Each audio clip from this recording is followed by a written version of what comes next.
Live everywhere. Daily Co's Radio on netrootsradio.com presents David Waldman. Kagro in the Morning Show.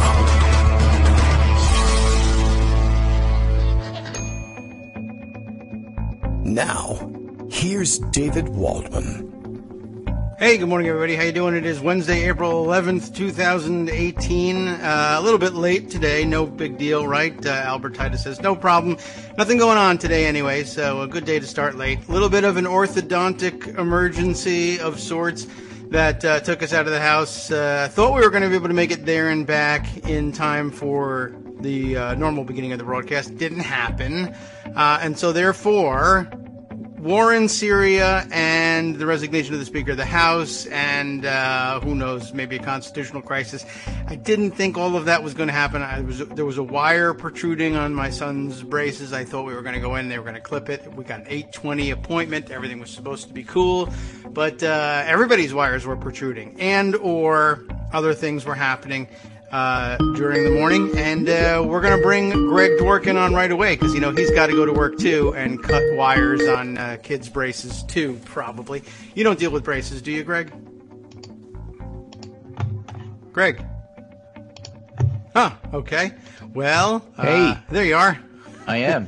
Okay. Just trying to manage all the different things here. So I'm sorry that the orthodontist thing happened, but luckily it was a slow news day. Yeah, right. I know. I figured we might as well get this done today. Nothing was going to happen as far as I could tell. I mean, we only have, the Russia investigation and Trump getting ready to fire Rosenstein, and he's about to bomb Syria, but he warned Russia first. Oh, by the way, Paul Ryan's not going to be running in 2018. Yeah. So a couple of things. So now we're all caught up, and I can tell you about the wire thing. Yeah. So go right ahead. I mean, they clipped it, they put some other hardware on there. I didn't expect that, so it took a while. So anyway, here we are. He's not late for school. That's the good news. I'm just late for the show. Yeah, and, everybody, David's a really good dad, took care of all of this, and still had time to do the show, which is wonderful. I don't really know how.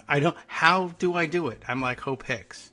Well, I'm not going to steam the guy's pants. Just tell school, start 10 minutes late, and right. Just tell everybody to hang out until you're done. I mean, it works for me, right? School worked out great. They actually do start a little bit late. They push things back, so I don't even have to write a note or anything, which was good because I didn't have time to do it.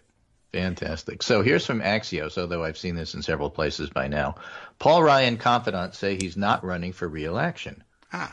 Why it matters. Duh. House Republicans are already in a very tough spot for the midterms with many endangered members and the good chance that Democrats could win the majority. One of Washington's best-wide Republicans said this is a tectonic shift. Oh. This is going to make every Republican donor believe the House can't be held. Yes. The announcement will help Senate Majority Leader Mitch McConnell in his fundraising because the Senate becomes the last bastion, the Republicans said, although holding the Senate isn't about money. Republicans always think everything's about money, but, that's who they are. Yeah. So the background here in Axios, the decision has been long rumored. Ryan, 48, was the Republican vice presidential nominee in 2012 and has long harbored presidential ambitions. Friends say he could make another run in the future. It doesn't say anything here about him being the most overrated intellect in Washington, but Ian Millhouse have brought that up. Okay, well, good. And, worrying about what this means for the future of the country is, of course, a big deal. Harold Pollack tweeted, history won't look kindly on this, it's true because Ryan is basically a gutless coward who wouldn't stand up to a president who he knew was a stupid, undisciplined, unqualified, unprepared racist. And Ryan said, fine, what's the problem? Yeah, I don't see any issue. Right. And Zena Cribb said, it'll be bad if there's any history left. But I'm not worried about that because everybody knows that basically politically, Paul Ryan, with his Ayn Rand background and all that, Paul Ryan's basically, politically, he's a librarian, right? Because that's what I read all the time. Huh. Okay. I'll buy it. And George W. Bush will have been right? And who cares about history? Well, he'll be dead. Exactly. What comes next? The two most likely to replace him are Kevin McCarthy and Steve Scalise. though Scalise has said he won't run against McCarthy, who appears to have first bite at the apple. I think it's Scalise. I mean, who wants to be minority leader? Not me. One of them. I mean, Yeah. but Scalise has the extra added cachet as he was shot. That's true. That's a big deal. So all over of there. his Republican colleagues admire him for that. And it's true. I mean, Yeah, you know, I mean, in a way, they give him extra credit for that. Yeah, sure. I don't recommend it to my clients as a don't get me strategy, wrong, it's but a then horrible again, I don't have event. clients. Yes, But you know, he Certainly. was hailed as a hero when he returned. he was. Which is, you know, appropriate. Okay. I mean, that's what you're supposed to do when stuff like that happens. right.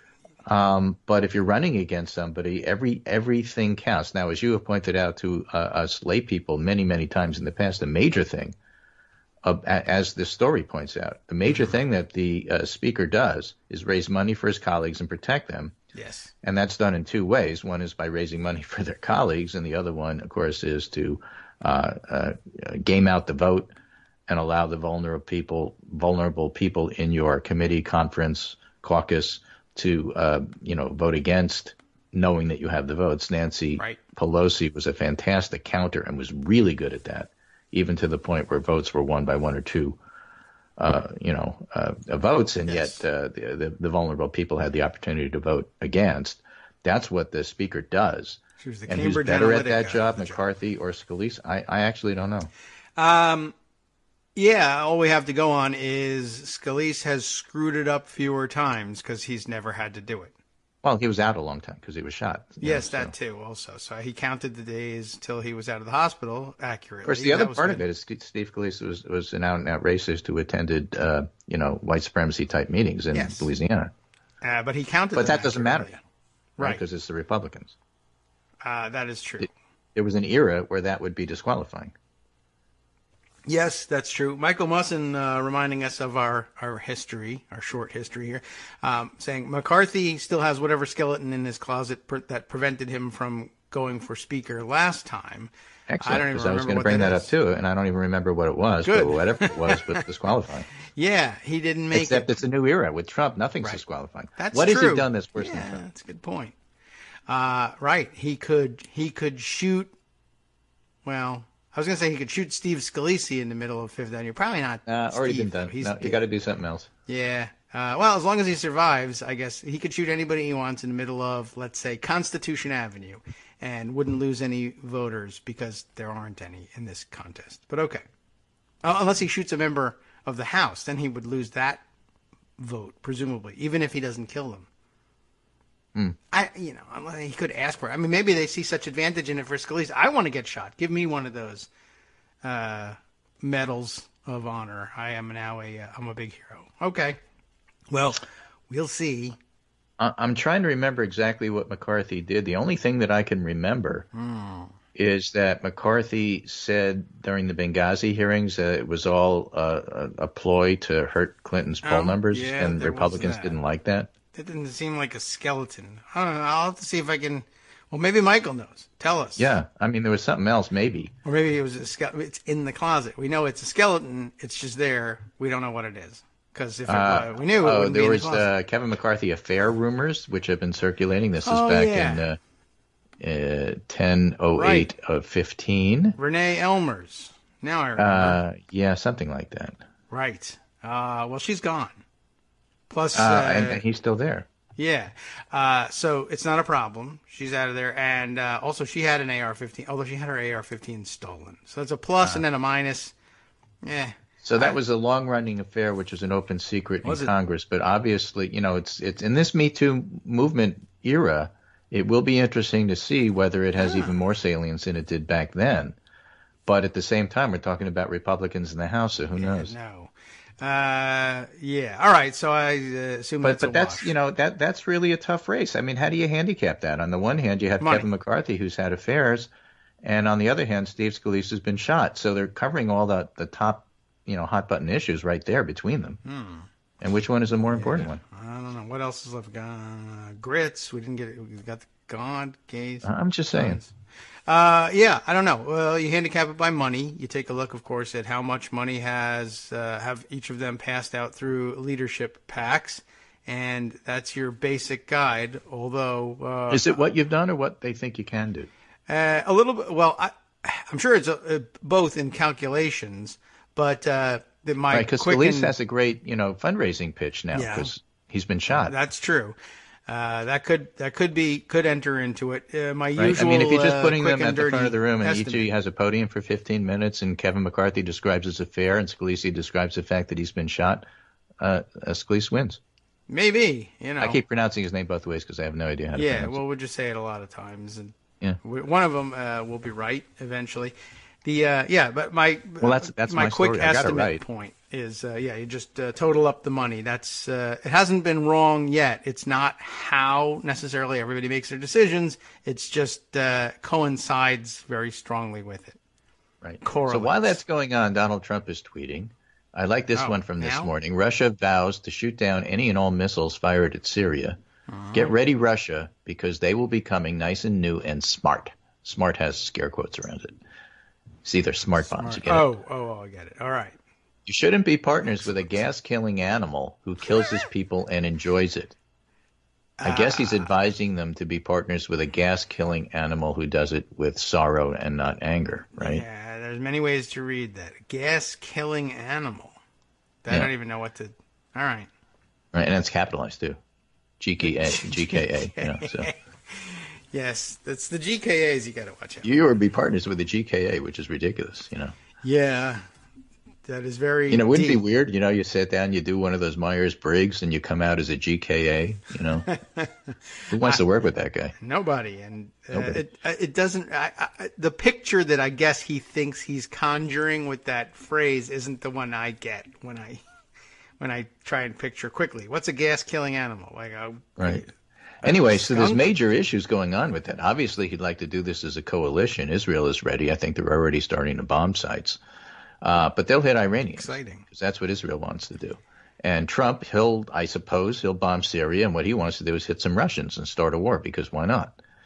And at the same time, some of the allies, like France, want to be all in. And allies like Britain are kind of caught flat-footed because they don't have a Trident submarine in the area. They can, they can scramble some planes, but they can't get their submarine with tomahawks in the area quickly. It'll take a week. So what do you do? Noah Rothman, conservative over a commentary, says, Trump tweet confirms that U.S. strikes on Syrian targets are imminent, that these ordnance would be new and sophisticated, that Russia has communicated a threat to target U.S. assets over Syria, and those are not prudent things to tweet.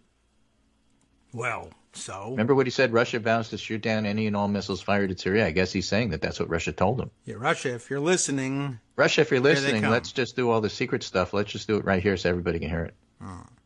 And I added one tweet. I said, that's an Abraham Lincoln quote that I really like. That's because he's an unqualified dipshit.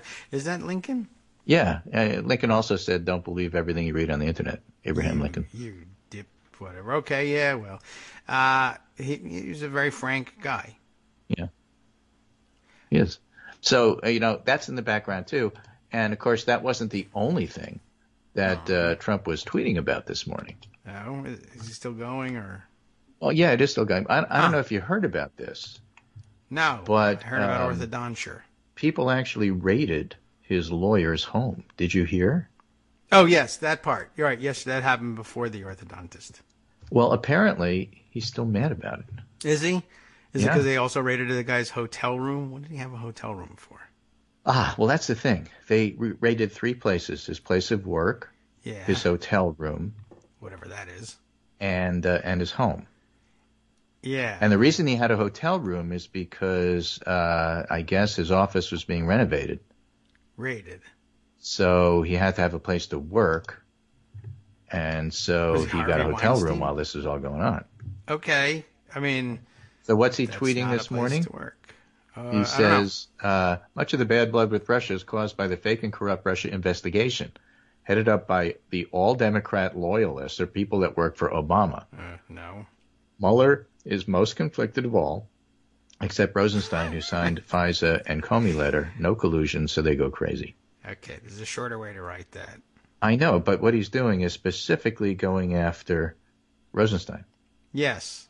Who's on the chopping block, presumably. And the most conflicted of all. Why not Right. just say Rosenstein is the most conflicted of all, followed by Mueller?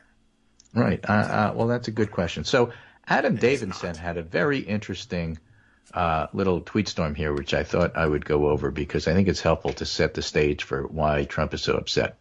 Why Trump is so upset. Because Michael Cohen. Okay. Okay. So who is Michael Cohen really? The speech guy.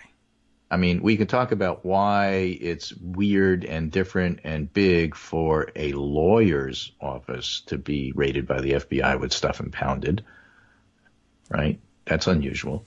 But who is Michael Cohen? Michael Cohen is the most important non-Trump in the Trump business world. Ah, yes. Okay? He oversaw nearly all the foreign deals as the Trump org shifted its focus to sketchy third-tier overseas oligarchs. Yes. He was not part of the Trump Organization legal team in any real sense. Trump org lawyers either set up contracts for deals others had brought or they handled litigation. Cohen did neither. He was a deal maker, the only non-Trump deal maker doing all those international deals. He, Ivanka, and Don Jr. were the entire global development team at a time when the company was exploring dozens of deals all over the world. If he were to flip, it would be Ivanka and Don Jr. who should be most worried. Yeah, I would say if. Yeah. We know, of course, it's hard to know whether he'll flip or not. He's already making nice noises. We know, of course, that the Trump Organization did business with corrupt politicians, sanctions violators, money launderers. The only open question is how much they knew about their partner's activity. Cohen knows how much they knew. He knows what he told them. He's also the most obvious link between Trump and Russia. He oversaw the deal in Georgia, which was explicitly a first attempt at a former Soviet deal with the goal of a ring of Trump properties all over the area. Cohen flew to Kazakhstan and negotiated the failed deal there with Timur Kilabayev, a close ally of Putin's, and then he worked on the Trump-Moscow deal in 2015 and 2016. In none of those deals was he acting like a traditional lawyer, advising, writing contracts, etc. He was in the country, meeting with the partners, structuring the deal, going back to New York and explaining the deal to the big boss and the kids. Other than the president, nobody knows as much as Cohen, and Cohen does seem to have pretty good memory. It was stunning that Trump made Cohen his sole personal attorney post-election. Cohen left the Trump Organization to form a firm with one client, the president. But Cohen's never acted as a regular attorney. He's always been the fixer deal maker.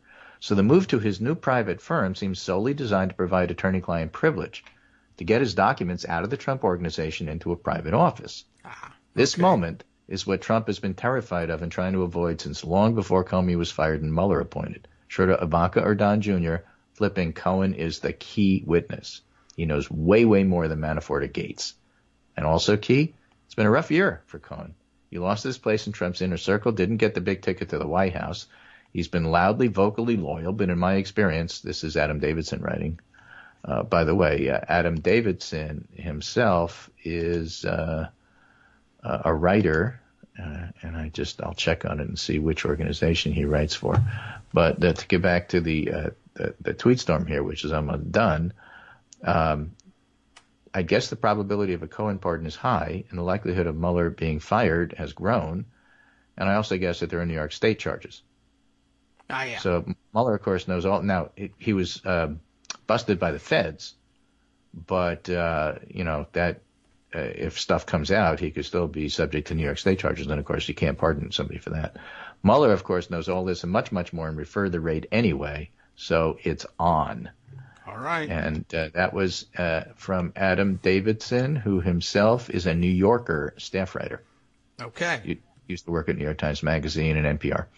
So a pretty reliable source when it comes to that. And I thought that was kind of interesting because what's the big deal with Michael Cohen? Now, why is it a big deal when you invade somebody's lawyer space?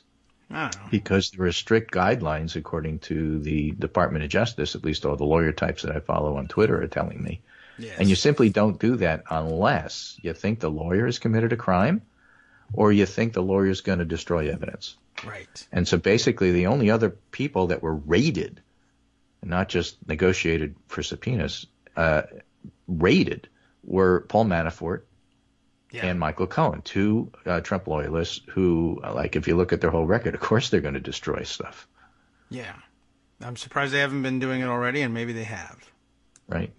We don't know. So that's who Michael Cohen is, and we can talk more about it after the break. But it's big news, and it's obviously roiling Trump, and so he's tweeting about it and stewing, and getting mad, and working his way up to trying to get enough guts to actually go ahead and fire Rosenstein and start a firestorm. Yeah, well, he's checking it out, and his spokespeople all say they've checked all the books, and they're pretty sure they can do it. We'll find out, perhaps a little later. Hi, it's me, David Waldman, your host for Kagro in the Morning, interrupting this little break to say thanks so much to all of you who are contributing supporters of Kagro in the Morning. Thousands of you are downloading the show each day, but fewer than 1 in 25 regular listeners are donating to help keep us on the air. For the money you'd spend on a single 3-minute iTunes song, we bring you 2 hours of great news and entertainment every day, 5 days a week. Patreon.com, Patreon.com makes it easy. You can find us there by searching KagroX or David Waldman or Kagro in the Morning or even Daily Coast Radio in their search box, and you'll be right where you need to be to make easy, recurring monthly contributions to support our show. Once again, thanks so much for your support.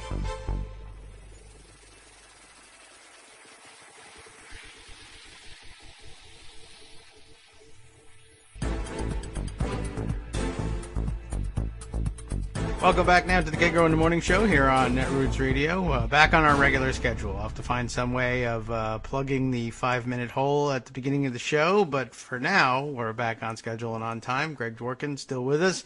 Let's see. Well, we have a youth poll, as it turns out. You told me during the break there, so we'll hold on to that one. Unless there's anything else we need to squeeze in here. Anybody else been rated since we were before since the we're break? on the air? I don't think so. Yeah, okay. I don't see anything on Twitter. Twitter would tell me if there were more raids. I don't think that that's the case. And it was a big deal. And yes, Trump spent the rest of the day, I guess, looking around among his advisors for justifications for firing Mueller. It came out yesterday that I guess we have heard in the past that he ran around the White House at one point demanding that Don McGahn order Rosenstein to fire Mueller, which is supposedly the mechanism by which something like that is supposed to get done. So I'm amazed that he would even bother to try and utilize that procedure. And now it came out yesterday that this happened a second time. It's now twice that we know of, if we believe the failing New York Times, that Trump has, I don't know what, chased Don. I guess he chases him around a desk like he would with a secretary and says, fire the special counsel. And McGahn keeps saying he'll resign rather than do that, but I haven't seen him resign. And so I guess that may be what explains this new round of stories in which we learn that everybody in the White House thinks that the threats to fire Mueller is all bluster, and it's just something you need to let the president scream about before he, I guess, I don't know, before the hot milk and honey kicks in and he falls asleep. Well, apparently Alan Dershowitz had dinner with him last night and told him not to. Yeah. But he also told him not to tweet. That hasn't happened. No, so he's not listening to that advice. Man, this guy loves meeting over food. Mm.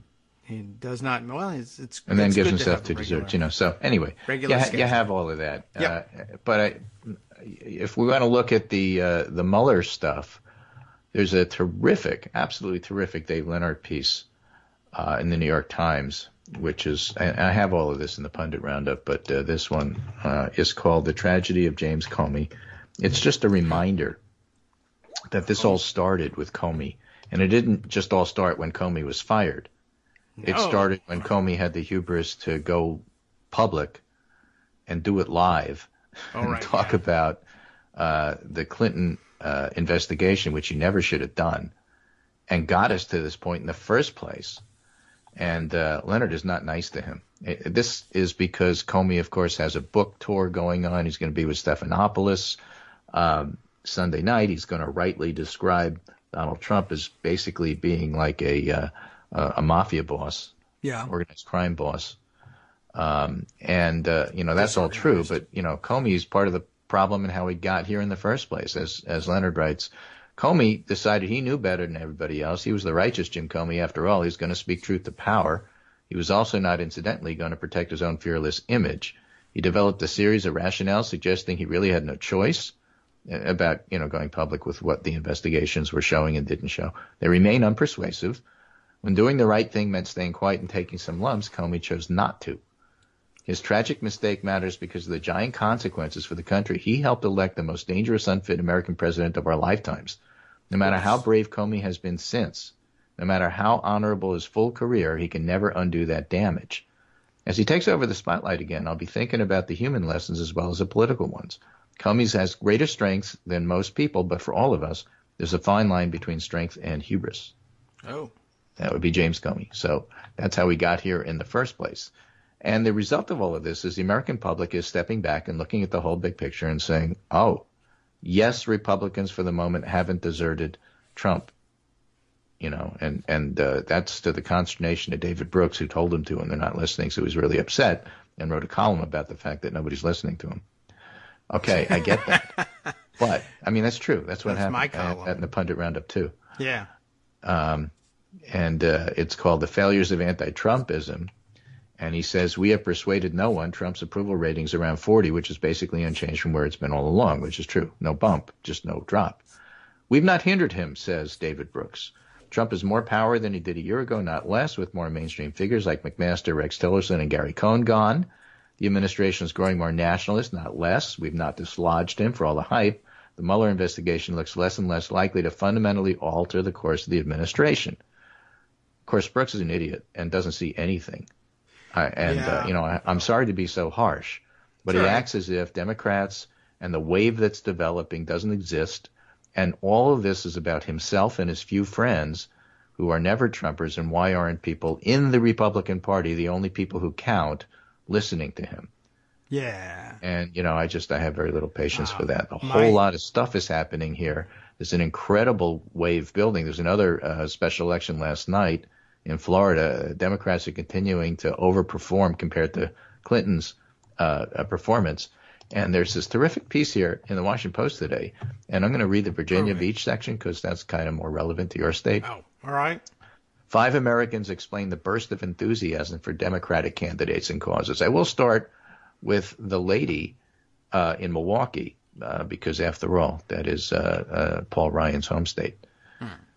K.J. Johnson, a self-described Obama Democrat, by her photograph, a African-American woman, could not bring herself to vote for Hillary Clinton, a choice she now regrets. Johnson, 44, felt like Clinton expected the support of black voters without explaining why she deserved it. She also disagreed with some of the policies Bill Clinton implemented, including signing a 1998 law that denies federal aid to college students with minor convictions related to marijuana. I'm serious about how I vote, said Johnson, who was living in Chicago in 2016. I didn't want my name connected with voting for Hillary because I really didn't see her connecting with us. Basically, she made a big mistake. She didn't vote because she couldn't vote for Trump, and now she really regrets it. And she says, I realized that by not voting at all, I actually voted for Trump. Very sorry about it, and we'll try to do what she can to reverse that. Okay. At the same time, here we have Virginia Beach. That place. And it says, Frank Zahar is a registered independent who usually votes for Democrats, but he just didn't like Clinton. Even now, it's difficult for him to put his finger on what exactly he didn't like. He thinks she should not have pushed U.S. personnel in a dangerous place like Benghazi. He didn't trust her. He thought Trump was the better candidate, so he voted for him. It was a mistake, said Zahar, 77, a Vietnam War veteran and longtime resident of Virginia Beach, who used to be a small business owner and now works for Uber. I'm sure a lot of older white guys like me did the same thing. Zahar soured on Trump within months of him taking office. He thinks Putin has simply been using Trump. He was appalled that EPA agency administrator Scott Pruitt has rolled back so many protections and regulations. He feels let down by the Republican-led Congress and longs for a time when lawmakers from both parties could meet in the middle on policy and hammer out an agreement over beers in Georgetown. He misses Barack Obama, and he says people, and you're speaking to one of them, are upset and are going to turn against Trump. That's for sure. So this is a group of the people that, we talk about that are persuadable from Trump voters or non-Trump voters. They're not the core people of Trump that David Brooks is upset about because they're not listening to him. But the fact of the matter is, when you go and you look at actual elections, what happens is that the Democrats are doing just fine. In Florida, the Democrats swung a Florida Senate district by 22 points, and they did so by 14 points in Idaho. Yeah. That was a plus 30 Trump area. And of course, the Republican won, but just by a whole lot less. Everywhere we see this is happening, Josh Krashower, National Journal, writes, Senate Republicans growing anxious about the majority, talks more about that whole idea that the House is lost, and now you got to look at the Senate, and now the Senate is worried. Okay, and I think that that's all tremendously important. I'm sorry, it was Iowa, not Idaho. Was it? Sorry, Joan. All right. In Iowa, Republican 56, Democrat 44. That's a plus 12 for the Republican, but the district shifted 14 points over Clinton's 2016 margin, now, how did which you come is to exactly think it on was G. Idaho? Elliott Morris's average that he's tracking, and he's predicting a Democratic wave. Okay. Right, so all of that is happening, and then I told you about the youth poll that I wanted to talk to you about, and that's a new poll. I haven't seen all the results yet; it wasn't available yesterday, but snippets of it have been posted. This is a Harvard IOP survey that looks at millennials. In general, do you approve or disapprove of the job performance of Donald Trump as president? Approve 25, disapprove 72. Okay. But when you look at likely voters, approve 23 and disapprove 76. Mm-hmm. What is your preference for the outcome of the 2018 congressional elections? A Congress controlled by Democrats or a Congress controlled by Republicans? Democrat controlled 58, Republican controlled 36, but among likely voters, 69 to 28. And that's way bigger than it was in past years. And at the same time, those very voters are telling the pollsters they're much more likely to vote this time than they were in the midterm 4 years ago. I should hope so. Yeah, we all should hope so. But the point is, everywhere you look, there's signs of a Democratic wave. And now you have Ryan retiring. And yeah, I mean, this isn't just like theoretical anymore. Good. All right, let's hurry up. Fast forward. Right. So there's that. That's all in the background. I think all of that is important. At the same time, you got to ask the question, what else is going to happen? What else is going on? Do we have a wag the dog kind of situation in Syria here where, like with Mueller and Rosenstein, is Trump going to do something? Is it all bluster? In Syria, is Trump going to do something? Is it all bluster? With the tax bill not convincing Americans that they're doing well and that it was a wonderful thing to do, and not being the thing that gets Republicans reelected, what does he do next? And we talked on Monday. Are they then going to go all in on this whole impeachment thing? After talking about Rosenstein, why would the Republicans think that's a winner for them? Oh, you mean their impeachment gambit? They're talking about it, not us. Right. Impeaching the director of the FBI, impeaching the deputy. Well, that's what they want to talk about. Devin Nunes and those idiots are talking about that. Yeah. And, you mean, okay. I don't understand how, I honestly do not understand how Republicans think this is a winning argument to make with a public that's already angry with them. I don't know. Devin Nunes is not smart. Not good at congressing either. And so I don't know. I mean, whatever. He just wanted to get on TV with Laura Ingraham, and that's what you got to say to get on her show. I suppose. Are you interested in exploring the whole idea of what a fake intellectual Paul Ryan was now that he's retiring and people don't have to prop him up anymore? Is that something that you want to go with? Sure. I don't have any specific articles or things to say about it, but I just think that's true. I just think it's true. Exactly. Okay. All right. He's been fake intellectual for years. He got exposed. Hey, guess what happened? Paul Ryan gets to be Speaker of the House, and all of a sudden the deficit balloons by trillions. Congratulations. I think Paul Glickman is hitting him on Twitter now. He said Paul Ryan's fake goals and real goals weren't realized. Yeah, that's true. Not very many goals at all. He didn't really get anything done. I suppose he'll point to the tax cut, and taxes did get cut for rich people. That's a big deal for him. Mm-hmm. Congratulations, I guess, or do not congratulate. What should? Not sure. I don't know. Well, yeah. I mean, for a guy who came in as, like you said, as a big touted as a big intellectual, we sure had a lethargic and pointless couple of years. So good. Well, good we job. were making America great again, right? Yes, sort of. Let's see what Krugman was writing here, because I think that's of interest and will sort of be, part of the Paul Ryan legacy. All right. All right. So he had a little mini tweet storm about that. Let's see what he has to say. More on Ryan. He's failed at both his pretended goals and his real goals. Yes. Okay, let me give you that reference there so you could read along with us on the radio. Sure, terrific. I'll press some buttons here. Just like Fiorella during the newspaper strike. Right. More on Ryan. He has failed at both his pretended goals and real goals. He's pretended to be a champion of fiscal responsibility, convincing naive centrists that he really meant it. But his legacy is one of bigger deficits.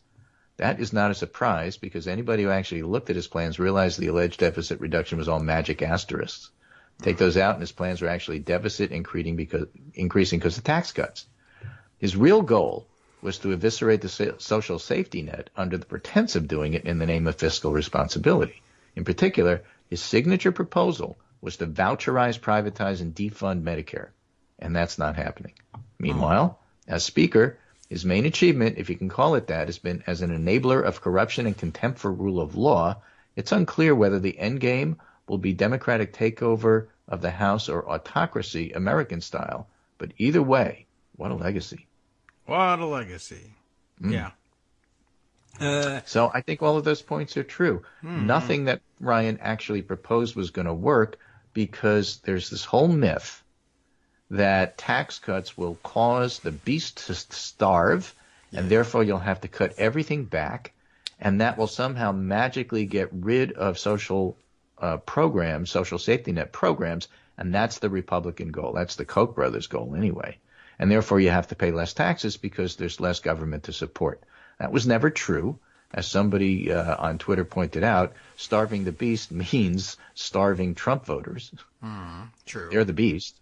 And so if you take stuff away from them because you don't have any taxes, and you can see that in the teacher strikes that are happening now in red states all over the country, then they will discover that actually there was some good in government that they were never told about. And some things are worth paying taxes for. Yes. Now, that's not something the Democrats want to run on. I'm just saying that's the background. And it's why Ryan was never going to succeed. All right. Well, at least he managed to not do that and prove him right. Yeah, I suppose. Okay. That's so bizarre. we have that.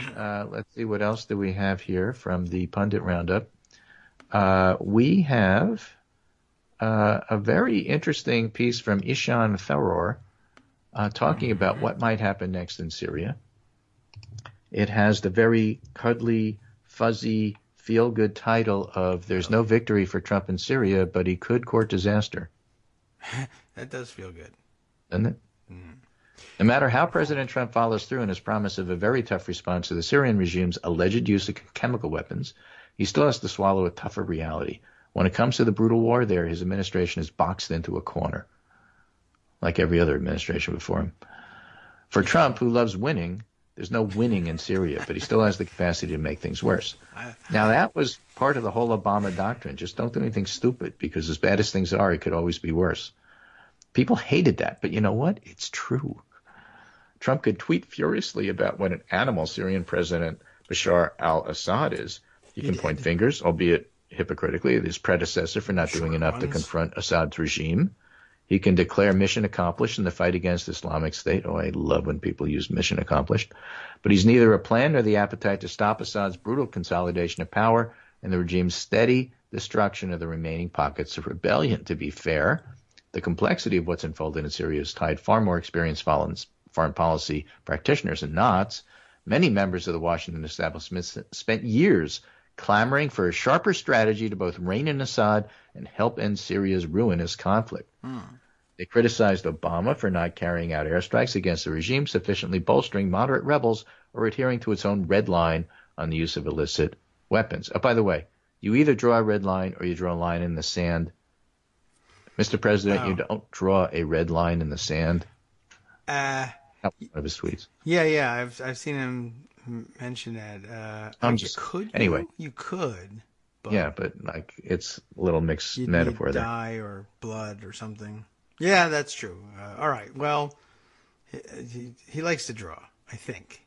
But given the deep involvement of Russia and Iran on Assad's side, it was never certain that a limited U.S. military intervention would be enough to dislodge Assad. The alternative, a full-blown war, was understandably unpalatable.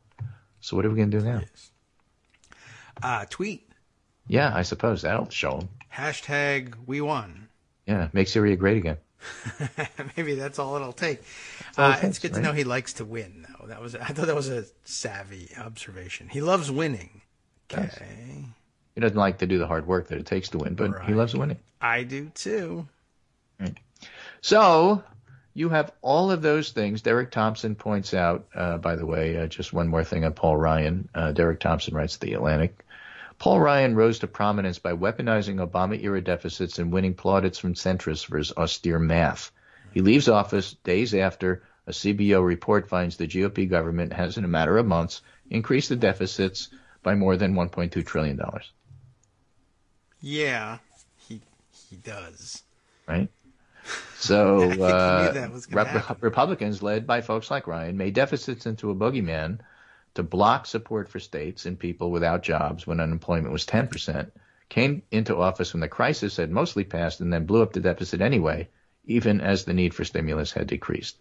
At the very, very least, I do hope that the conservatives reading along understand why liberals interpret this series of events as evidence that Obama-era criticisms were made in exceedingly bad faith and that Ryan's reputation was built in part on bait and switch. Okay. From a neutral reporter. So I think that was pretty cool. Yeah, it's a good observation. I don't know if it's going to change anything because it's still it won't fashionable to do the same. And we certainly haven't gotten past yet the idea that a sensible, capital S, sensible thing to do is climb on the debt deficit bandwagon at any time. If you just say, I really am concerned about all of that, that's like automatic ticket to seriousness. So I guess shouldn't surprise us then that you can get taken as a public intellectual if you say that constantly, even if it doesn't mean anything in particular or isn't true. Right. And or you also have no idea what to do about it and wouldn't do it even if you did. Couldn't. So that's pretty much my roundup for today. I just thought I'd give you that to chew on and see where you want the show to go and maybe talk with Joan a little bit and go from there. Yeah, sure. Why not? And our chewing on things will be that much better having been to the orthodontist this morning. Yeah. My son will have a properly aligned Our chewing is not great. Yep. So with that, this is Greg Dworkin speaking to my friend David Waldman Kagro in the morning. We'll be back tomorrow, and we'll see if we still have a country. Yeah, or if not, we'll talk about whichever ones are still left. Right.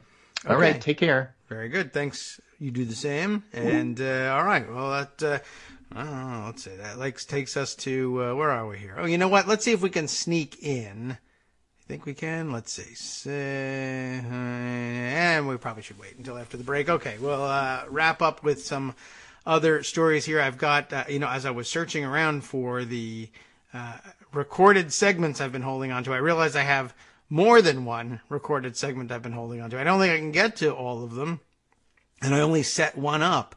I have to double back. Tomorrow's another day, allegedly, and the day after that, assuming, like I said, we're not all dead, we can catch up on a lot of those things. Let's see. Let's flip over then to Pocket and see what stories we might fit in before the next break. Some of these things I put in Pocket, I can't even tell exactly what they were. I'll have to open them up and see what we got here. Okay. Well, a couple of interesting tweet storms out there, some more interesting than others, and a few longer form articles out there. Let's see. I'll bring up the, you know what? Let's take a look at this one. This has nothing to do with anything that we've touched on today, but double back a couple of days. You remember the very interesting New York Times reporting on the ISIS governmental files that the reporters had gotten their hands on, that gave us some insight into how ISIS, I guess, for lack of a better term, governed its caliphate, which Donald Trump reminds you means land, which it doesn't. Here's something I hadn't given any thought to. I didn't know what the methodologies really were here, but this is some interesting point, and apparently it rubs the reporter who did the story we read the wrong way. But here is the observations of Arbella Bet Shlimon, or maybe Shlimon, who is an assistant professor of history at UW. Which W are we talking about? I don't know. You tell me. I'll click on it and find out. University of Washington. I guess there are UWs probably all over the world, but just wanted to check in and make sure we got the right one here. This is an interesting tweet storm here. Some Iraqi scholars have been raising concerns about the New York Times' removal of ISIS files from Iraq to study and report on them from abroad. Their critiques have resulted in Twitter blocks from the reporter, which is, I don't know, it happens from time to time among reporters. Sometimes they're thin-skinned. Sometimes they feel like they're being harassed. I don't know exactly what was going on here, but the reporter, of course, Rukmini Callimachi, who we were reading on the other day. And what an interesting thing. I didn't really realize what the methodology was. I didn't think about it. I mean, documents certainly can be reported on without being removed from their original environment. But yeah, that could be troubling here. This first tweet includes the tweet of Sinan Antoun, who I guess is he Iraqi? The writing here is in Arabic, so I can't tell. But the tweet is not. No answers from the reporter about legal and ethical issues of smuggling documents out of Iraq, except this one. That he's been blocked by the reporter. And I didn't realize that they had smuggled the documents out. And what an interesting problem it poses. On the one hand, you're like, well, I found these documents and they were abandoned, so I can take them. Well, maybe. And besides which, they belong to ISIS, and they're terrible, so nobody's going to be sympathetic about taking ISIS's documents, right? Well, yeah, but then again, the legitimate, what we think is the legitimate government of Iraq probably has some interest in those documents. And if you didn't make them aware of it, or don't provide the copies to them, or didn't get their permission for remove them from Iraq, that's a sovereign country, right? Why? That's very weird. I hadn't given that any thought. Arbella continues here by saying, I hope that the reporter, and again, we'll have to, Rukmini Callimachi, if we're pronouncing that right, I hope that she and others will recognize that the concerns raised here by Iraqis are legitimate, have a long history, and do not imply that the reporting itself is without any value. In 1991 and 2003, both, U.S. forces removed millions of files from the archives of the Ba'ath Party from Iraq. They have been inaccessible to most Iraqis since, and they will have a great interest in those. A major grievance for Iraqi historians and archivists. It's not an antiquity that we're removing, but it's a very, important set of documents, and we're like, we're just taking them because they belonged to terrible people. But imagine if we had somehow rounded up all of the Nazi documents and denied them to Germans, and also demanded that they come to terms with their terrible record in World War II, and just said, we'll tell you what your documents say, and then you just be contrite about it. That's probably not going to fly. And I don't know why they think it would work in Iraq. The tweet storm continues, and we'll have to continue it on the other side of the break, too.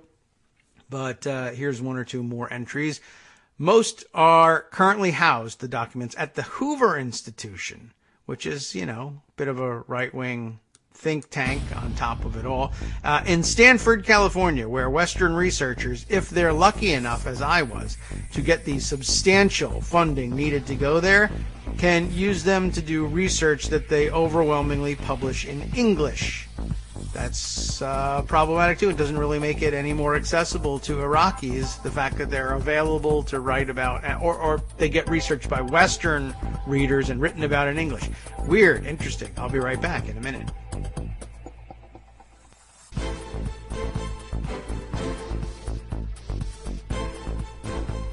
Welcome back to the Kagro in the Morning Show right here on Netroots Radio. Netroots Radio, of course, the place to be when and if this firing actually comes down. But a brief reminder that should Mueller be fired at any point, it is our plan, at any rate, to come right here to the Netroots Radio live stream and gather up all of the experienced and maybe even some inexperienced podcasting and broadcasting voices we can and stay on the air, I guess, as long as they'll let us before the secret police come and drag us all away. I don't think we're going to get to that point, but if and when it happens and you have one eye on the front page of Daily Kos to read all about it as it happens, but are craving news at a faster pace, we will be here to say, oh my God, we don't know what the hell's going on, but isn't it exciting that we don't know what's going on together? We'll add some value above and beyond that. Of course, let's finish reading up this tweet storm here and then see if we've got time to roll at least one of our recorded segments before checking in with Joan McCarter and finding out what sorts of nothing Congress is doing about this looming constitutional crisis on 2 to 5 fronts. Anyway, as we were saying, we're reading the tweet storm of Arbella Bet Shlimon, who is a professor of history with a special emphasis on the Middle East, Iraq, Gulf situation, etc., at the University of Washington, pointing out that the writer of the New York Times piece that we skimmed through the other day and found so fascinating, and it really was, Rukmini Callimachi, essentially absconded with records of ISIS that might, say, have been useful to Iraqi scholars, and politicians, and others, and I guess didn't think twice about it, or at least there's no evidence about thinking twice about it. She says it's a lingering sore spot because, of course, U.S. forces did the same in 1991 following the first Gulf War, and then in 2003 following the invasion in the second. So she says that she's only going back as far as 1991 here to save time, because I can't tweet all day about how the entire field of Iraqi archaeology was founded on the plundering of artifacts with a similar narrative of duty to preserve them, because those Iraqis can't be trusted to preserve those things that they've had for 1,000 years. You get the idea. The seized ISIS files are therefore part of a consistent pattern of the pursuit of a story or study being deemed more important than allowing locals to tell their own stories and access their own histories. Furthermore, the ISIS files presents scanned, unredacted documents containing Iraqis' personally identifying information, including on a 14-year-old boy and a toddler born in 2016. I don't know whether that's intentional. I don't know whether it's just because people who are copying it and putting it up on the web don't read Arabic, or they don't care, or they didn't know what they were doing, or what. I'm not sure. This is a serious ethical concern. She continues, these are real vulnerable people, and more vulnerable than vulnerable people here in the United States are. They're vulnerable to, actually being dragged out of their house and killed. Does that mean that the ISIS files reporting is bad or wrong? Of course not. Shoo, because I liked it. But anyone who decides to do research in seized documents, that's the issue, in a context of repeated looting and exploitation, has to be willing to ask themselves hard questions. Blocking those who raise those hard questions is not the right approach. Acknowledge what we are all complicit in. Don't you have an obligation to the rights and safety of those you report on? The end. Okay. And very good point, calmly and rationally made. I have a feeling perhaps that the New York Times reporter and the entire organization probably felt rather put upon, maybe rightly so. I don't know how Sinan Antoon initially put his objections or how other people put their objections, but you could see there's a point there, and hopefully they'll come around to acknowledging that point. Okay, let's see. Shall we roll what we've got here? I mean, we might as well, since we're on the subject earlier of authoritarianism.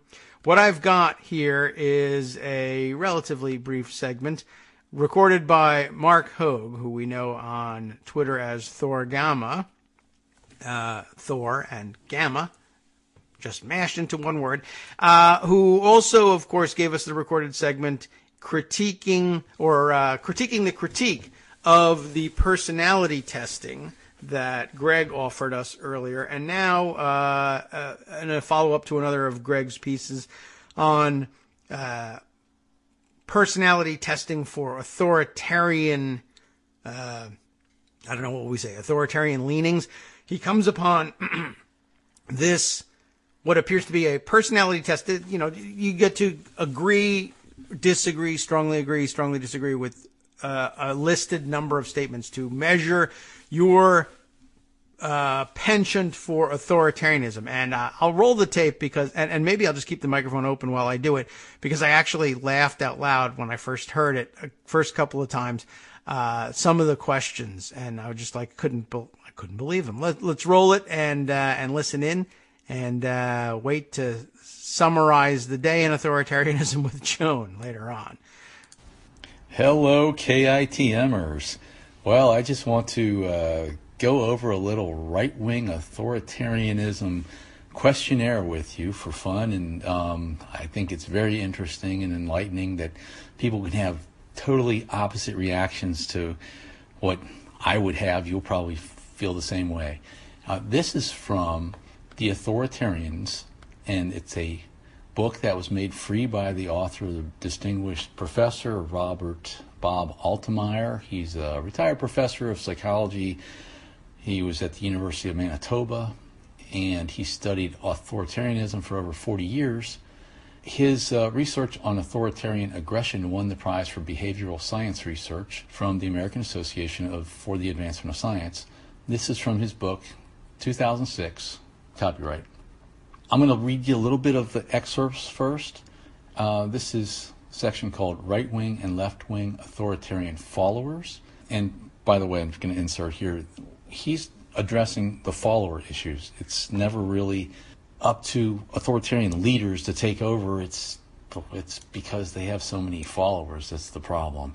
So here it is. Authoritarian followers usually support the established authorities in their society, such as government officials and traditional religious leaders. Such people have historically been the proper authorities in life, the time-honored, entitled, customary leaders, and that means a lot to most authoritarians. Psychologically, these followers have personalities featuring 1. A high degree of submission to the established legitimate authorities in their society, 2. High levels of aggression in the name of their authorities, and 3. A high level of conventionalism.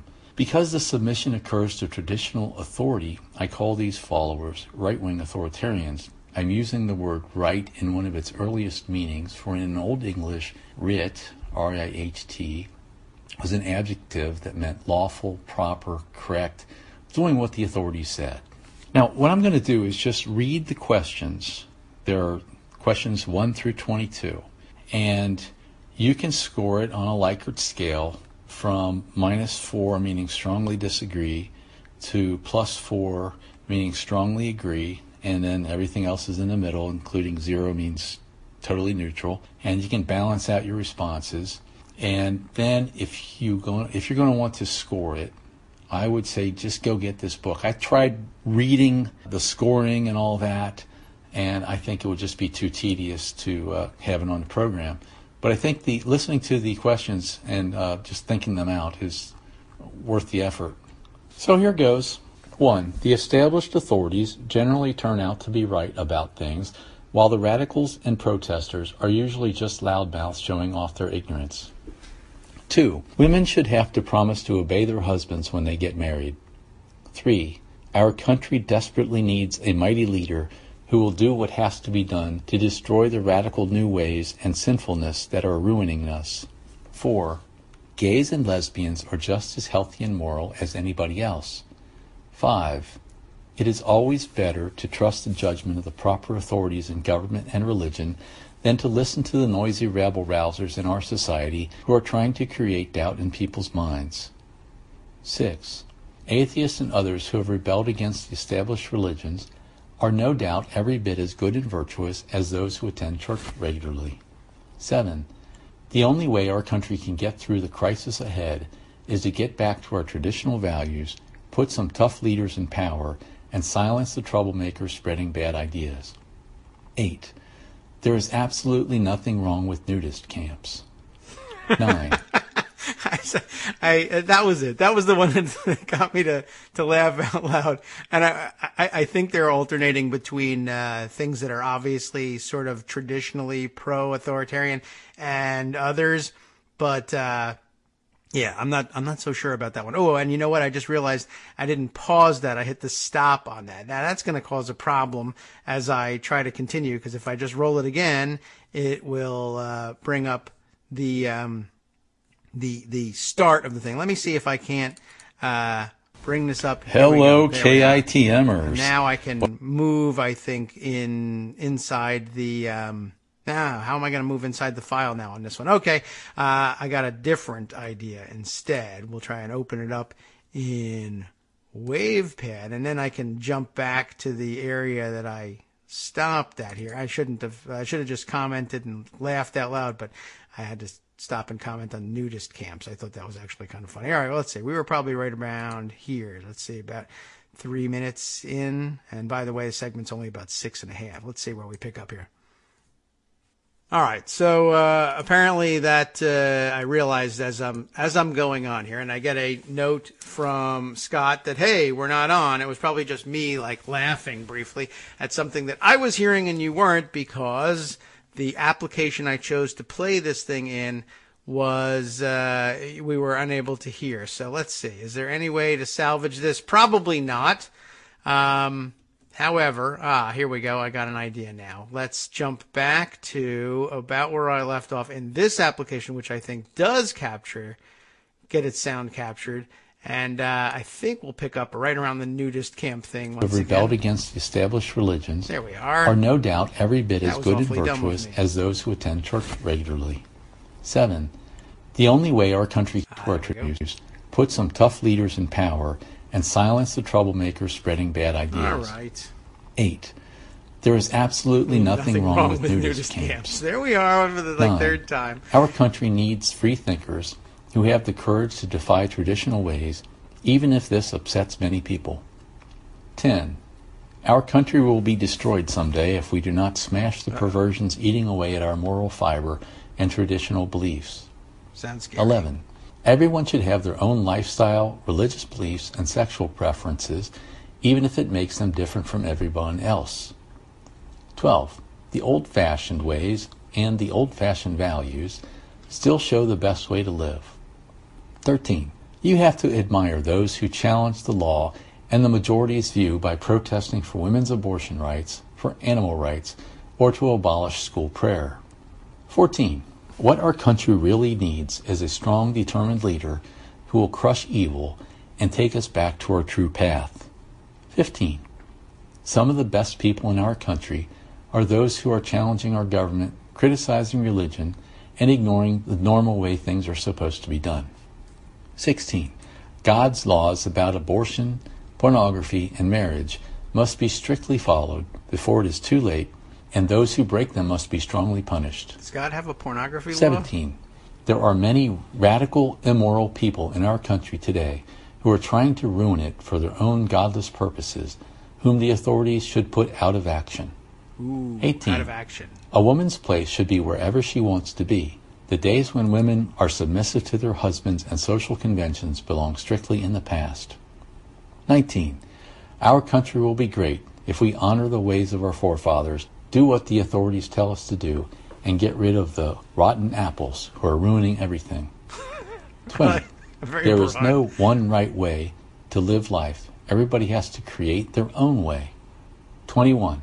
Homosexuals and feminists should be praised for being brave enough to defy traditional family values. 22.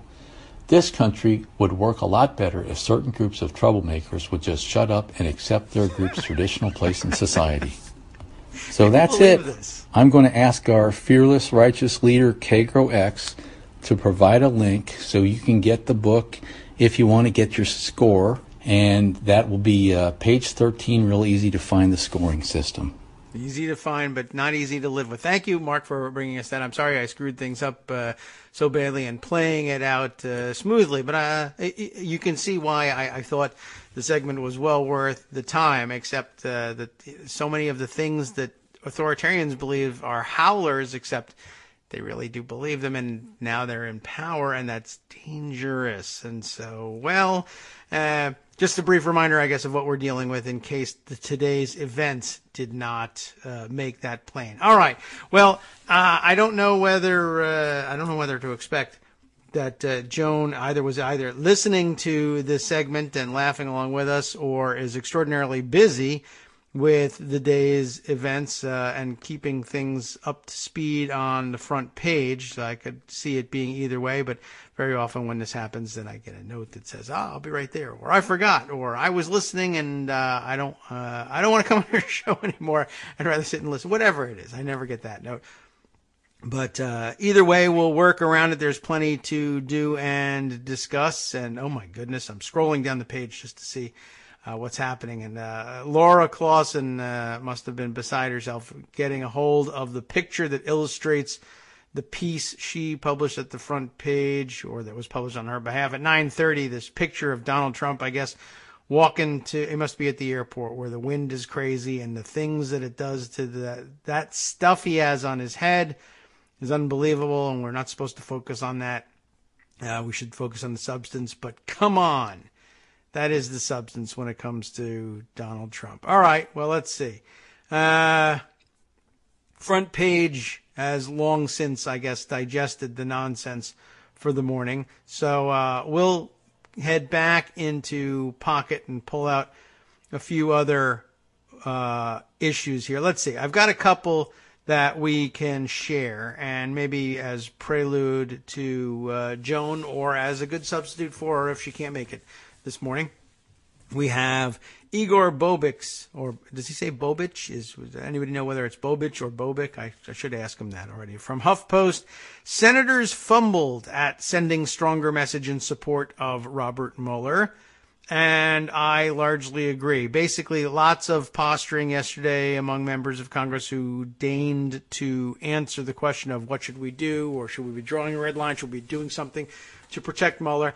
And nobody's saying, absolutely, and this is the sort of thing that should bounce your ass straight out of office if you do it.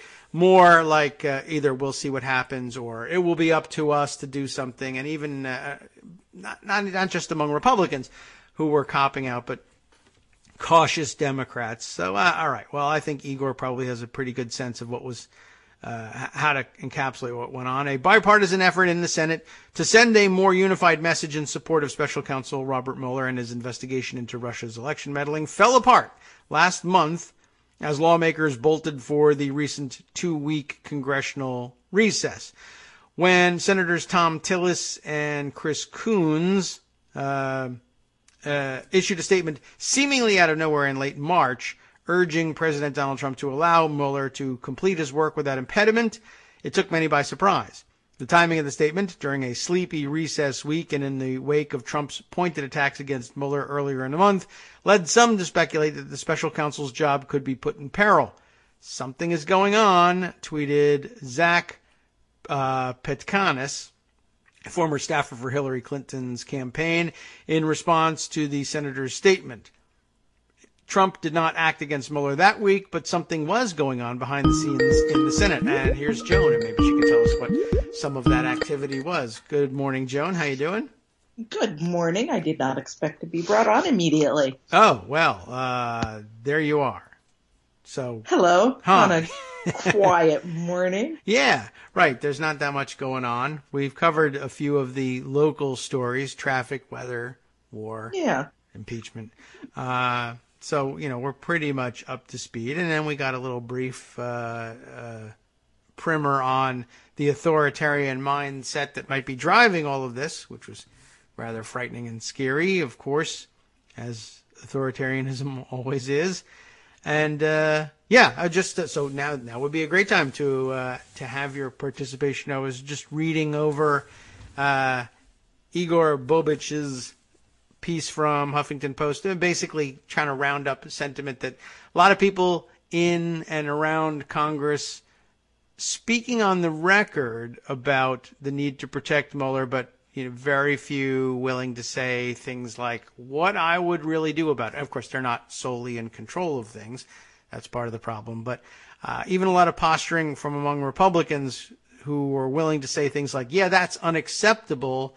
And then, a follow-up question, what will you do when this unacceptable thing is possibly done? The answer is usually, well, I guess I'll wait for voters to tell you that it's unacceptable. Like even Chuck Grassley saying, this is out of the question, beyond the pale. What will you do about it? I guess I'll tell people who are going to the voting booth in 2018 that, you might want to do something, but I would urge you not to.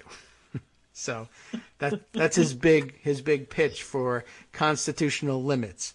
I think the voters will have to make up their mind. I will, of course, spend the next 6 months campaigning, asking voters not to do anything. But it is unacceptable.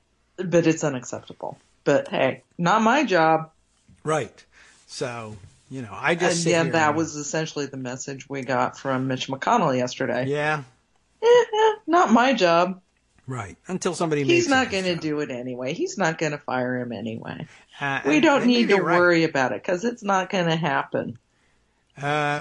In normal situations, sometimes that does come out to be right. But of course, it's been a long time since we've realized things were not normal. Within half an hour, we had Sarah Huckabee Sanders at the lectern in the press briefing saying, yes, the president believes he can act unilaterally to fire Mueller. So, And that's all it might take. I've seen a lot of very detailed articles and tweet storms from very knowledgeable constitutional scholars explaining why that's not the case, but I don't think I've seen very many that address what do you do if the person in charge of something, say the United States of America, does the thing that isn't the thing you're supposed to do. In other words, he says that you're fired. I mean, does Mueller say, no, I'm not, because read this tweet storm? Or does he say, well, I'm going to, what does he do? Does he not show up? Does he try to sue his way back into his office? Do federal marshals show up? On whose side? Who calls them? With what mission? Nobody really addressing this as far as I can tell. No. I mean, I've seen discussion that, well, sure, he might be gone, but all of his staff is still there working. I guess that could be. Firing Mueller wouldn't necessarily dissolve the whole investigation. That's another good point. I mean, so, a lot of good essay answers, but nothing by way of, okay, here's how it's going to go. Here's what happens. Because nobody knows.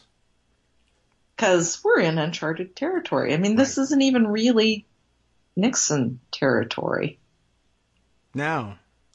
I mean, the initial question, does the Nixon approach, is that the one that Trump thinks he needs to take? There's not even any indication. All the scholars say, well, Nixon had his Saturday Night Massacre because, essentially, the bottom line is he had tried to approach the firing, which was the wrong thing to do, in the right way. Right. That is, I don't have the direct authority, according to constitutional scholars, to dismiss, to fire the special prosecutor, but I can fire everybody who refuses to carry out my request to do so. Right. And Trump might just say, Mueller, you're fired, and see what happens. Yeah. In a tweet. Yeah, true, right. Oh, normally, though, he announces the new person in the job. So I doubt he's going to do that. Unless he says, congratulations, Michael Cohen. You are the new special counsel. The other, of course, big difference between Nixon and Trump is who we have for a Congress in 2018 versus 1973. Yes. Right, true. They were reluctant then, but then, of course, we had a giant blue wave after that as a result, too. But we did, even but so, there it were was still a Democratic Congress. Yeah, so. Yeah. So that's... But, Paul Ryan's not going to be Speaker anymore, so maybe he figures he has time to start impeachment proceedings. Yeah. Yeah, Maybe Paul Ryan thinks, well, let's see, Manafort picked Pence, Mueller's closing in, maybe I ought to free up my schedule in case I become president. Yeah. I guess so. Probably not, but you never know. Okay, so meanwhile, of course, I just realized once again our awkward timing has put us in the position where we'll have to take a break right away. But that's probably a good thing for us to get our heads around how to approach our final segment. We're not quite there yet. But all right, music coming soon. I see Mark Sumner busy at work today. Have you been writing already this morning? Or yes, are you just helping direct traffic? Okay. So perhaps after the break we can catch up on what's coming and who's assigned to what. We have no idea what's coming. Oh, yeah. Right. All right. Well, but we'll make something up and tell you like we do.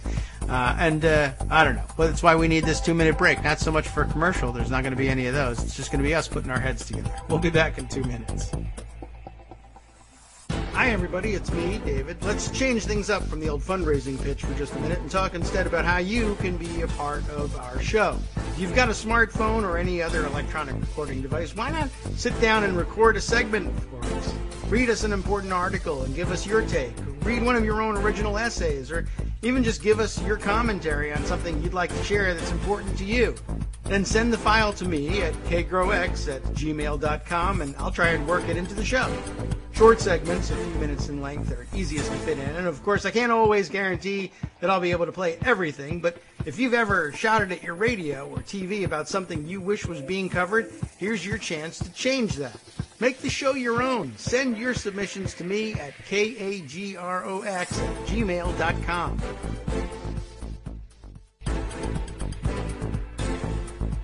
Welcome back now to the Kagro in the Morning Show here on Netroots Radio, and Joan McCarter still with us. Thanks for waiting through the inappropriately timed break, but it did give us a chance to talk a little bit about what the hell we might do with the rest of the day, if there is one.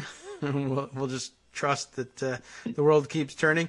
But a few issues still roiling that we haven't yet touched, and I don't even know how. I can't even introduce it, but because I'm not sure what's going on. But you're telling me in the break a new executive order doing what exactly? Yes.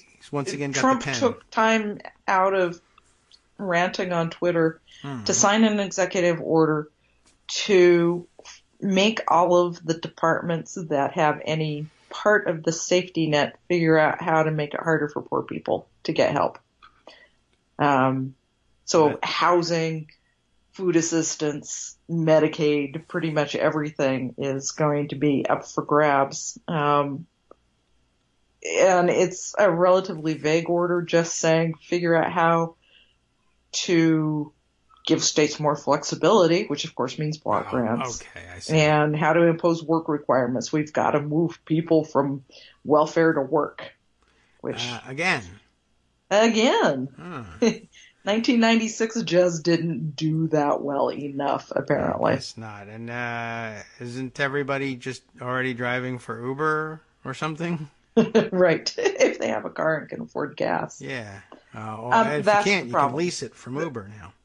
The reality is most of the people who are capable of working, who are able-bodied, and who receive these benefits already work. It's Well, not okay. an issue of them not working. It's an issue of them not being able to get living wage jobs. When you have the minimum wage still at $7.25 an hour, Yeah. you can't live on that. You can't feed a family on that. Well, You Trump can't is very pay in touch rent with that. on that. Yeah, well, that's obviously so. And so an executive, I mean, very often his executive orders are simply ceremonies to make it look like he's moving papers around and doing things. But any sense whether this one has any teeth to it, or is it just I got to do something on jobs or welfare or whatever it is, or attacking the social safety net? I'm not sure why he would think he needed It to do has that. as much teeth as the directors of all of these divisions are willing to put into it. And that's the scary part. Okay, I see. These are people who are going to be inclined. Ben Carson at HUD. Yeah, I think he's going to be inclined to see if he can figure out how to cut housing. Yeah, I suppose that would be his preference. It's already 1 in 5 of people who truly need housing assistance at any given time have it. Yeah. Housing might be. It's hard to say what our biggest crisis is in terms of poor people. Yeah. Not having a roof, not having enough food, not being able to get medical care. Yeah, no, they can't. It's like a foolish exercise to try sometimes to prioritize the disasters for people. But yeah, I guess the big issue then is not whether or not the secretaries of the departments would prefer to implement things that way, but do they know how to do that, or do they have a staff that does? And that's not always clearly the case. So we could hopefully, maybe we'll be bailed out of some of the worst stuff by either the incompetence of the secretaries and staff, or their lack of staff, the staff's lack of knowledge, or possibly, like with the travel ban, their incompetence at drafting the regs, which is always possible. Right. So the ability to do this might not be there across the board, but the intent surely is. Okay. And the other thing to keep in mind with this is that crazy idea of rescissions of the spending bill. Yes. Oh, McCarthy's thing. And now he's got McCarthy's thing, which the Senate is probably the Senate has pretty much put the kibosh on that. Okay. I'm not going to do it. With the Senate Republican appropriators saying, yeah, we're going to have a really hard time coming up with a spending bill for October for the next fiscal year if we do this now, if we go back on our word. But what this could be is creating a wish list of things for Trump to cut and taking that wish list and giving it to the department heads and saying, okay, in this executive order, these are the things I want you focusing on. I got you. Yeah, that could work. And, you can't also rule out the possibility, even though it would not be constitutional, for Trump just to say, all right, here's my list. These are the things I'm not funding. What are you going to do about it? Yes, there is that. And I suppose there are even ways for him to get away with it in slightly different fashion. He could issue it that way, and the secretaries could say, I have some discretion, let's say, in whether or not to expedite paperwork to get such and such a project happening as Congress wants, or drag my feet and not spend the money and see if we could get, if it's still laying around, we might rescind it next year in an appropriations bill, or they could certainly not do their best to execute the current appropriations as outlined according to his list, and he'll just take that as I totally blasted it with my lasers and eviscerated it, as opposed to I'm just not going to do my job.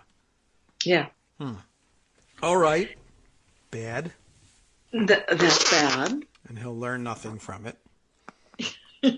Congress won't do anything about it. Right. Okay. Unless, Paul Ryan, I don't know, has a complete change of character. All right. Okay. That could happen. Sure. Yeah, Paul Ryan's not going to save anybody, so. Yeah. Sometimes people who announce that they're retiring do something surprising at the end, like they're free now and they don't have any worries. But, it was his show all along. I don't know what he feels he has by way of unfulfilled desires, having given up the speakership or announced that he will. He's going to spend the next few years figuring out how he can repair his part in this fiasco. And run for president. I guess. Yeah, I mean, he's what, 48? Probably. I don't know. I never asked him. But yeah, I think he's about 48. And I think that, this is not the last we're going to see of Paul Ryan. No. Unfortunately. All right. Well, can always hope. He may, I don't know, sail into the Bermuda Triangle, for instance. Speaking of former speakers, did you see what Boehner's up to this morning? I did, and I did not understand what I was looking at. I know. I thought he liked wine. I know that. Apparently he's on board with weed. Okay. His thinking on cannabis has evolved, he tweets. Good. I'm convinced descheduling the drug is needed so we can do research, help our veterans, and reverse the opioid epidemic ravaging our communities. All of which is true. Oh, can we do that with that? Okay. Yeah. They've had last week there was a study released where they looked at Medicare spending on opioids in states that had medical marijuana. And found reductions of like 14% in opioid prescription use. Okay. Hey, that's all right. That makes for a good alternative, I suppose. Yeah. Okay. I mean, but John Boehner wasn't the guy I was going to choose for that. Yeah, he seemed like kind of a, an old-fashioned sort of guy. And is he joining some organization? Is he taking a new leadership role? Okay. Acreage Holdings, which I don't know what Acreage Holdings is. Are they growing acres of marijuana? but he is on their board now. Let's see. Let's look at about Acreage Holdings. Yeah, that sounds like that's the thing to do. What the hell? Acreage It was founded in 2014, formerly known as High Street Capital Partners. Ha ha ha. It has the most diverse portfolio of any company in the American cannabis industry, with cultivation, processing, and dispensing operations across 11 states with plans to expand. I bet they're going to expand. Yeah. This is the board that Boehner has joined. Okay. I mean, is there a connection to Ohio or just, I don't know. I mean, it might not be obvious. Yeah, I don't think so. All right. They also have former Governor Bill Weld from Massachusetts on the board now. That's a hell of a group to be sitting around smoking weed with, I guess. What a weird group. Okay. Well, he is a smoker. I mean, we know that. I didn't know he was smoking weed, but I guess there's room for him to surprise us. Don't mow your lawn while you're high. I wouldn't recommend that, I don't think. I'm sure a lot of people think they mow better when they're high, but I would just say heavy machinery, relax. I don't know if a lawnmower counts as heavy machinery, but yeah, probably. Very heavy, those blades are sharp. You could get hurt. And besides which, you're probably not feeling up to it anyway. I'd rather just let the grass grow, man. Take care of it later. but that's unusual. And so what was it? High Street? This is about money, Armando tells us in notes. Okay, yeah. Venture capitalists in cannabis. Yeah. I mean, that's the only way that he would be interested in tweeting that he's changed his mind about cannabis, is if somebody's paying him to change other minds about cannabis. But that's very interesting. So Acreage is a new name, and they used to be High Street, which I guess double entendre, I suppose. But at least they're diverse. That's good. All right. Well, that was a surprise. Armando also shows us that there is always a tweet. Oh.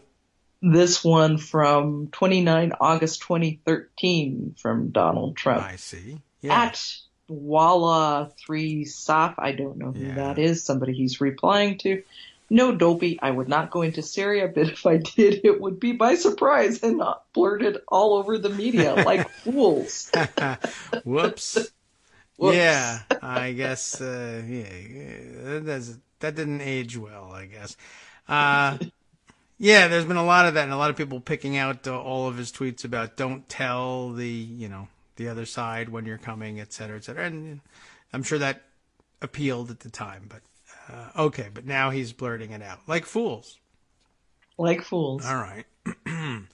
Well, we can look forward to, I guess, Donald Trump maybe doing a video promotion for Acreage pretty soon. Once he's out of office. Wow, what a surprise. Well, okay, we'll see whether it's effective. And money changes everything. And I guess if you can convince Republicans in Congress, although it did very briefly become fashionable as a libertarian viewpoint to become pro-legalization even among Republicans. So, but it really wasn't the Boehner wing. So I'm kind of surprised by that. I'm very surprised by that one, but as Armando says, it's probably about money. Yes, I'm sure. But it's attracting lots of money, it sounds like. Yeah. Which is a interesting avenue. It's a growth industry. It is. While the pioneers of the industry are, of course, all in jail. But the entrepreneurs who are, basically, if you can just say it's Uber, but for weed, you're a genius. Everybody else, who was hand delivering it is in prison. Right. Okay.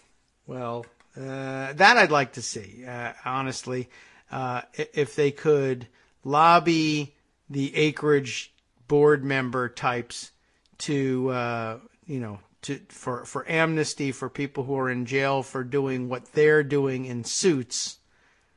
That would be helpful. But of course, that would also be fostering competition, and so therefore no. Right. So, although, a lot of potential employees in the delivery side of things. True, right?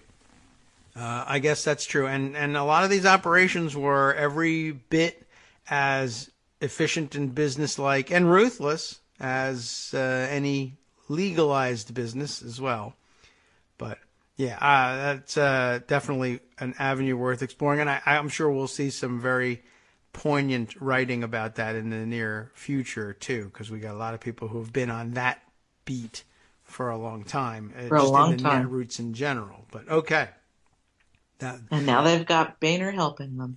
Yeah, I bet they didn't see that alliance coming. Somehow I don't see that in Paul Ryan's future. No? All right. Well, there's always hope, I guess. But, probably not. If he's good, I don't think he can campaign for president on that. On weed? No. Things would have to change a whole lot. Yeah. But, well, the emergence of a Boehner type figure in that sector is a big change, but not that big. All right. Well, let's see. So there's that, and that's, the most fun news of the morning. That's a good one. Definitely. Yeah.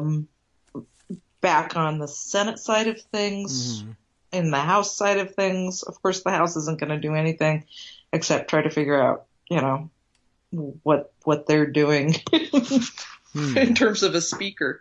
Oh, yeah. Kevin McCarthy or Steve Scalise.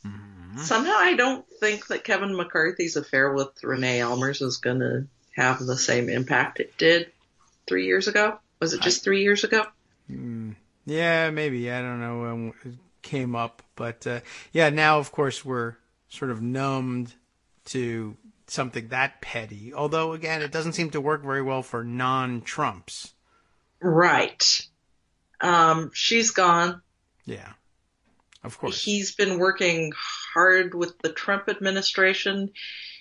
He's Trump's guy in the House, they say. An amazing that's this week. Those things can change quickly. Yeah. But Trump might not necessarily hold all of the cards in the House at the beginning of the next session. The Freedom Caucus really loves Scalise. They don't trust McCarthy. Okay. So anyway, they're trying to figure that out and do the balanced budget amendment. All right. Would the House pass that? Would the House pass the balanced budget amendment? Yeah, I guess they can't. Well, they don't have the votes to get to They've talked about doing it under suspension. Oh? Okay. Yeah. And I've got to catch up on that. That doesn't seem likely to me. No. But they are pretty good at trampling over Democrats in rules committees, so. Well, I guess I could see how they could do it that way. I mean, it won't work, but it wouldn't anyway, because of course you'd need that supermajority anyhow. So they might as well go to the suspension, and then that way they can take care of it. One, without the Rules Committee dealing with it, and two, keep the debate to 40 minutes, because why waste time? Well, and they know that it's not going to pass the Senate. So they can say, all right, we just blew up the deficit with our tax and spending bills, but here, we voted for balance of budget amendment, so shut up, Tea Party. Right. I mean, we clearly didn't mean it. That's the point of this for 2018. Yeah. What are you going to do about? Yeah. Okay. Well, I'll vote for this amendment. Okay, but all right. Well, that's a thing that they can do. So between that and I guess trying to figure out what they're going to do, it is very interesting. I'm thinking, as you were saying, now that McCarthy puts himself out there as Trump's guy. I mean, has Trump heard the recording of him saying that he thinks Russia's paying him? No, and I'm going to bring that back up today. Okay. Just because we can't forget about that. Yeah, I mean, he did, but what an amazing transformation that was. I mean, or maybe not that amazing. I think the Russians are paying Trump. Yeah, what are you going to do about it? I'm going to see if I can get on the payroll. I think that's probably pretty likely, yeah. Okay. Well, I don't know if there's any money out there for him, but he clearly thinks he can get something out of getting on board with the Trump program. What? I don't know. And so, I guess that'll be the subject of speculation. They won't, of course, I don't think they have any incentive to settle the question of succession until next year, and when they know what position they're voting on, too. And of course, they can't actually hold the vote unless Ryan resigns early. And no plans. And it doesn't sound as though he's going to. He says he's going to certainly keep his seat. And he says he's going to stay in as speaker. Mm-hmm. So he's going to serve out his term. Yeah. But that could change, I suppose. I guess so. Yeah, I'm trying to guess, who do I think has the inside track as between these two, unless another candidate emerges. And since they won't vote until next Congress, and we're not sure what the makeup of the Republican conference is going to be, it's kind of hard. And we're not entirely sure that we're going to have a Republican speaker in the next Congress. Yeah, right. Any sort of position, whether they're voting for their candidate for speaker, whether that person wins or becomes the minority leader. They'll nominate somebody to be their party leader. And ordinarily, the test, the quick test that I use to determine who's going to win a leadership race is usually it's more applicable to Democrats ironically, or maybe not, or unfortunately, than Republicans. That if you just look at how much money the leadership candidates have given out over the lifetime of their leadership pack, that usually indicates who's going to win. Republicans are, oddly enough, the more likely to depart from that basic rule, and these days anyway, and elect someone on ideological grounds to be their leader. And in that case, it goes to Scalise. Yeah. But on the other hand, the Freedom Caucus in particular has been really ineffective at impacting that race. Other than forcing Boehner out, they've had a hard time putting people in. But because the entire group is not. But yeah. A lot of those people who fought the Freedom Caucus and voted them down, outnumbered them, are retiring. Yes, that's true too. And the next Congress could be proportionally much larger Freedom Caucus, by comparison to the entire Republican conference. And for that matter, it might be the whole conference is in the Freedom Caucus. It's entirely possible. Yeah. Because they're the ones in the safest districts. Yeah, that's true. I mean, there are many more.